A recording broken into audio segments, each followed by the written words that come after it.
Okay, this is another antenna story. There's baby. This is my Wolf River coil, and I've got that on a 199-inch whip, but had a shitload of trouble getting it to tune. I had it on the other side over here, and it was working great. Let me turn the truck off. And it was working great. And then I thought, well, you know, because I had this little short antenna on it right here, and it worked actually through 80 through 10 with this 72-inch whip.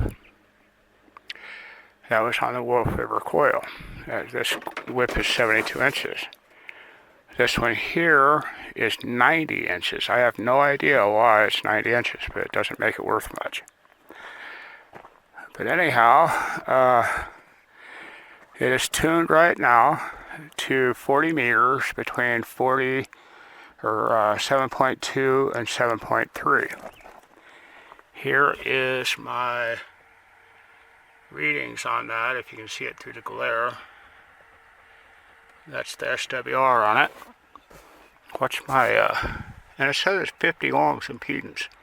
It's like 58 ohms impedance, which is fine. But what I had to do, or what I did, was I took the ball apart, tightened everything up, put it back together, took the connector off for the coax. It's up there underneath that green thing. Inside that bed liner, I took that all apart and I cleaned it, and it started working. So I had some bad connections in there, I think. Anyhow, I ain't touching it again. It's tuned to where I want it, and I'm going to leave it there. So there's that one. Behind the house over there, oh, you see my new addition on top of the shed? I'll get on that at another video. Behind the house, I have a Wolf River base antenna. And boy, it works good. I'll show you that one in this video. Tarheel, I sent my Tarheel antenna off and got it repaired. And this was the problem. This is the original. This is what they said it was. This is, I don't remember leaving my, oh yeah, I guess I did. Test lead, okay. My cable was bad. This little cable was bad. That's what they said it was. So hopefully it works now. We're going to find out, because I'm going to put it on right now. This is the original switch. I had to reinstall that, and they sent me a new complete cable, but I don't know that I'm going to put that in right away. I'll see how it works. They told me I needed it, but that's a lot of work putting that in. I got to take this bed liner out to get that in there. In fact, I don't even see the cable. Oh geez, I may have to take the bed liner out anyhow. But anyhow, that's where I'm at with this. I'm going to, I don't know if I'll get this in tonight, but I'm going to give it a try. So I'm going to put this on with one of these two whips, I think. And not that one. It might be this one. Yeah, it's one of these two. I think it's the longer one. Yeah, it is, because I bought this special, I think. I'll have to check and see, but one of these whips is going to be in use. I don't remember which one. There's bugs flying around me. So, I'm going to get busy on that, and I'll be back. Okay, I'm going to turn this down for a minute. I got the Tarheel antenna installed last night. I did replace the cable. I need to get something on the cable to keep it from corroding. This is the ground wire that I was using for the ATAS antenna. The ATS did not function. I mean, it's a good antenna. It goes up and down and all that cool stuff, but the reception on it is dismal. So I got my Tarheel back, and it has the extended whip on it. I did have to also, on this side, take it apart and clean everything on there. Just get the corrosion off. A little bit of corrosion in there, but it's all working again. Sorry, I don't feel real good this morning, but I want to get this out of the way. So, I'm going to tune this to a not in use frequency.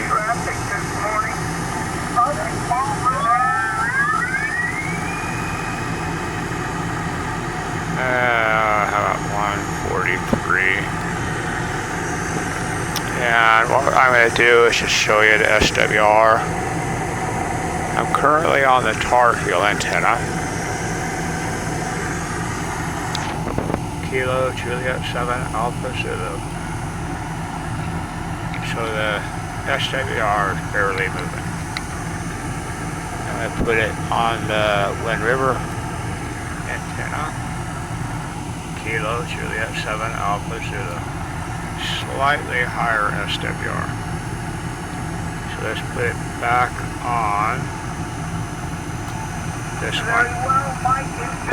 This is the high net. You can see a little bit of deflection there on the S meter. That is on the Wolf River. Let's give it a minute here. Still on the Wolf River. Come on, say something. There we go. You can see him popping up there. I'm going to switch it to the Tarheel.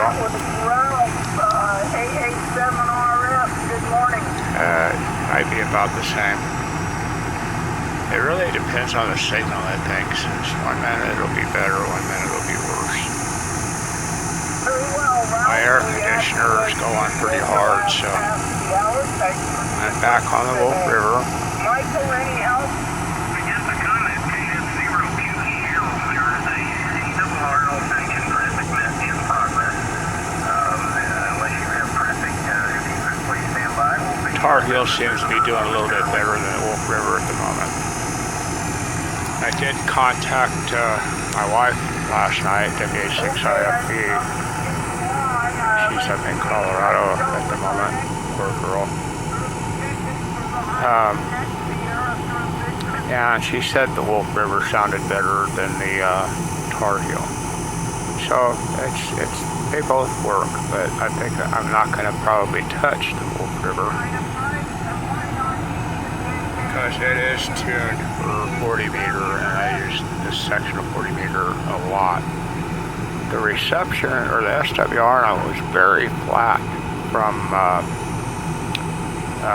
let's see, 7150 to 73, 7.3 in the 40 meter range, and that's pretty good. I'm advanced, so I can use 7175 to 7.3, and that's fine with me. So that's the section I'm always on. I use 40 meter more than anything else. But the SWR on both of them came out pretty flat. It was surprisingly good. So that's what I got between the two antennas. I can see the Wolf River in my mirror right there. And I can see the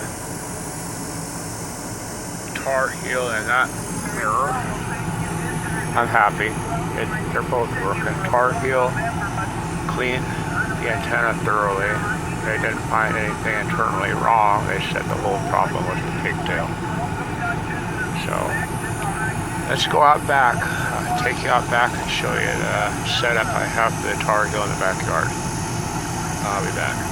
Did I say Tarheel in the backyard? Yes, I did. I mean the Wolf River in the backyard. I'll be Hey, we're walking back here into my antenna farm. There's my VHF spare parts that I ended up with. Hey, this is the setup that I ended up with for the Wolf River. I have 10 3-meter, I think, radials, and I elevated them. So this is my commander mast, DX Commander. I broke 2 of those, and I'm not going to break another one. It's pretty well guyed. It's not going anywhere. This is the Wolf River coil, and it's adjusted for 40 meters. Perfectly for 40 meters, I should say. The impedance on that came to 52 ohm, I think. The impedance on the Wolf River in the truck was 58, and on the Tarheel it was about 55. So everything's pretty well done there. So I used just a mobile mount. This is a MFJ mount that you can make a dipole with. It's pretty decent. And I just attached all of my radios to that. It took a long time. I mean, it took a full day to find the right combination of radials to get it all to work.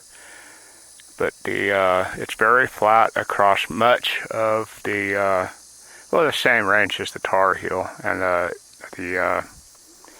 the one on the truck, about the same, from 150 or 7150 to 73. It's pretty darn flat. It's very usable. I used a 199-inch whip, and take you up to the sun there. It's a 199-inch wire. I should have got 20 meters. That's what it was cut for, was 20 meters. But when you pull this all the way up to the top, this becomes part of the radiator. This stinger becomes part of the radiator, and I've got another foot on there, and that put me down to below the 20 meter band. So it's not resonant on 20 meters. I would have to cut about a foot off of it, maybe 16 inches or something, off of that up there to get it in the 20 meter band, and that means things would be all messed up. I could do that. I could experiment with that. That wouldn't be a problem. All I'd have to do is disconnect it right here and take my guy wires off, lay it over, and just fold the wire over and see if it worked. But it's also resonant on 80. The only 2 bands I'm going to get on this are 80 and 40. But I think I'm just going to leave it on 40 because I have my long wire out there, my off-center fed. It picks up 80 perfectly. I really don't need anything else. But I spent a lot of time on 40, and that's why I built this. And this is mounted to an 8-foot ground rod, punched down, not quite all the way. And that's all I got on that. Go away, fly. Got a fly running around here that's bugging me. An attack fly. So it all works. I'm happy with it. Oh, I need to pull that up. It's a nail. I have to bring my pliers out here. Thought I got them all, but I guess I didn't. It rained pretty good here the other night. We really needed the rain.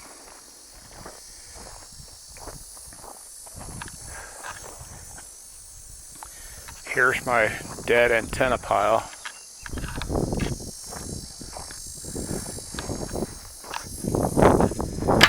There's 2 commander poles. This big 2-inch pole there, 1.5-inch pole. I used that for VHF for a while. This down here, I built a dipole with. It worked really well. I just took it down after I got the this guy up. That's an off-center fed 80 through 6, and it does work on all of them. Anyhow, that's what I wanted to show you. I'll go inside now and we'll look at the signal. We got all of those. Okay, we're inside. What time is it? I don't even know what time it is. Must be getting close. Gotta check in the high noon net. That's what's on right now. It's 7240. Okay, let's tune up. About 73.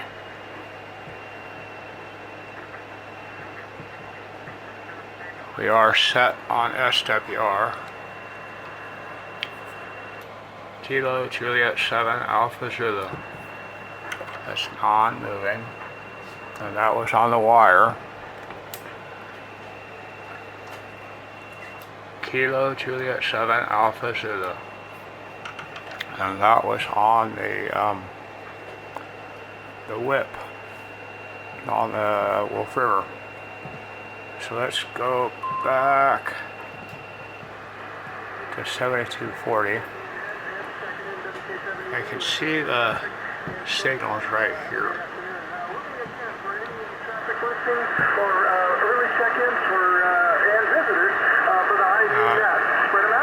With any luck, I turn this over. Let's see if we get an increase in this signal. Okay, well, you can't spread them out any better than that. That's with the wire. Very That's well, with the whip. then the first one, KB7AA, was he long or short? He was short. Very well, I just wanted to make sure. We've got him in the log. And this is November Foxtrot almost Zero, equal Victor Foxtrot. as far as reception. Net control for the high noon net. We've got about 4 more minutes That's the before wire. we That's reach the, the top of the hour and go whip. formal. Wolf River. Early check-ins, And this is the Tarheel, wire. Phonetically. So the Wolf River looks to me like might be receiving just a little bit better. But that's what I wanted to come in here and show you. It's all working. I love this 710. I highly recommend the 710. It's a great radio. It's the best I've ever had. And it's way cool. I got it on sale during the Daytona Hamfest. And, they had a pretty good sale. So, back to the ranch. That's all I had for you. I'll put the links to some of this stuff on the bottom of my page here, on the bottom of the video, in the description.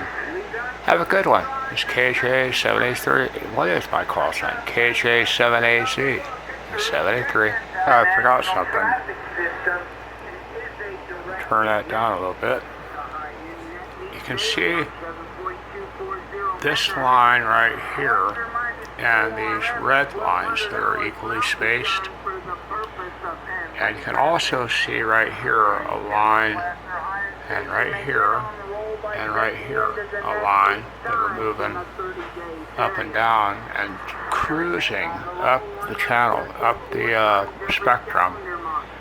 And then they'll turn around like this one is right now, stop, and then it'll start to float back down. And of course they're on the frequencies that I use. These are caused by my solar system out there, and they only do it during the net between about 11:30 and 1:30. After that, they'll just go away. That's I'm assuming that it is because the batteries are charged about that time.